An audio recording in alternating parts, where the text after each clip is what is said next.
তোমার নাম কি? শিহাব। হ্যালো, হ্যাঁ, আমার নাম শিহাব। শিহাব, এখন তুমি বলো, আমাদের এখানে civil, computer, electrical, mechanical, textile আছে, তুমি কি নিয়ে পড়তে চাও? আমার তো কোনো শখ নাই, আমার কিছু শখ আনি নাই। খালি এই ইঞ্জিনিয়ার হওয়া। আমি এখন কি ইঞ্জিনিয়ার মানে তাড়াতাড়ি হওয়া যাবে? কি আশ্চর্য কথা!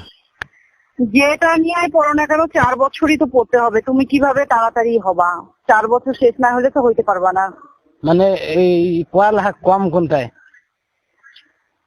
পড়ালেখা তো সবগুলা নিয়েই করতে হবে, কম আবার বেশি কি, সবগুলাই একই। ও, তোমার বাসা কোথায় ভাইয়া? বাসা মিঠাপুকুর।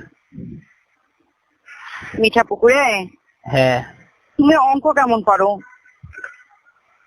অঙ্ক বেশি পাই না, অঙ্ক পারলে কি রেজাল্ট এরকম হয়? গাঞ্জা খাই কুল পাই না, লেখাপড়া করবো কোন সময়? তাহলে তুমি কম্পিউটার অথবা টেক্সটাইলে ভর্তি হইতে পারো, ওগুলানে ম্যাথমেটিক্স কম।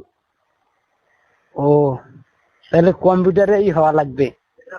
হ্যাঁ, কম্পিউটারে হও। কম্পিউটার থেকে কি কি ইঞ্জিনিয়ার হওয়া যায়? কম্পিউটার থেকে পড়লে তুমি কম্পিউটার ইঞ্জিনিয়ার হবা, হার্ডওয়্যার ইঞ্জিনিয়ার হবা, সফটওয়্যার ইঞ্জিনিয়ার হবা। এই যে হ্যাকার হওয়া যায় না? क्या सोच है रे तेरी, मानना पड़ेगा। এটা আবার কোন ধরনের তোমার চিন্তা ভাবনা? মানে তুমি ইথিক্যাল হ্যাকার না ইঞ্জিনিয়ার হবা, তুমি ওই তুমি হ্যাকার কেন হবা? একটা কি জানি আছে, কম্পিউটার থেকে পড়লে নাকি বাবু, ইথিক্যাল হ্যাকার ভাইয়া হওয়া যায়। শুনো, ভাইয়া শুনো আমার কথা। তুমি কি আমাকে ফাইজলামি করার জন্য ফোন দিছো? না আপু। তাহলে আবার বলতেছো যে হ্যাকার হবা। এখানে এটা- হ্যাকারি ইঞ্জিনিয়ারিং তো শেখানো হয় না, এখানে কম্পিউটার ইঞ্জিনিয়ার বানানো হয়। সেখান থেকে তুমি হার্ডওয়্যার অথবা সফটওয়্যার ইঞ্জিনিয়ার হইতে পারবা।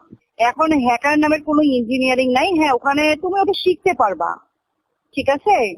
তুমি ওটা শিখতে পারবা। ও